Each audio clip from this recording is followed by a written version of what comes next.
Hi అండి. అందరికీ happy Dasara. చాలా సింపుల్‌గా పూజ అయితే చేసేసుకున్నాను. అది కూడా మా అమ్మ, మా నాన్న ఇంకొక విషయం ఏంటంటే మా చెల్లి వాళ్ళు కూడా వచ్చేసారండి.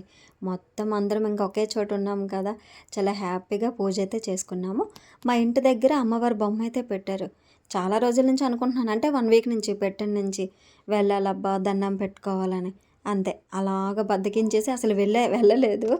ఫైనల్‌గా దసరా రోజైతే అందరము కూడా అమ్మవారి దగ్గరికి వెళ్ళి దండం పెట్టుకున్నాము. చాలా హ్యాపీగా, ప్రశాంతంగా అయితే అనిపించిందండి. అనిపిస్తూనే ఉంది. అయ్యో! వెళ్ళలేకపోతున్నానా అని. అందుకే ఈరోజు మాత్రం బయలుదేరి వెళ్ళిపోయానండి. ఇంకా స్పెషల్స్ అంటూ ఏమీ లేవు. బిర్యానీ చేసుకున్నాము. మటన్ కర్రీ అయితే చేసుకున్నామండి. అన్నము, రసం అంతే. కాకపోతే కర్రీ ఏమైందంటే అమ్మని చేయమన్నాను. మామూలుగా అయితే అమ్మ బాగానే చేస్తది. అంతే కంగారులోనే ఏంటంటే కొంచెం మటన్ ఫ్లాప్ అయిపోయింది. మటన్ కదా కొంచెం కాస్ట్ పెట్టి కొంటాము. అందరము చాలా ఫీల్ అయిపోయాము. అంటే కర్రీ కదా! కొంచెము బాలేకపోయేసరికి అలా అయితే ఫీల్ అయ్యాము. ఇదేనండి మరి ఈరోజుటి వీడియో. Bye bye.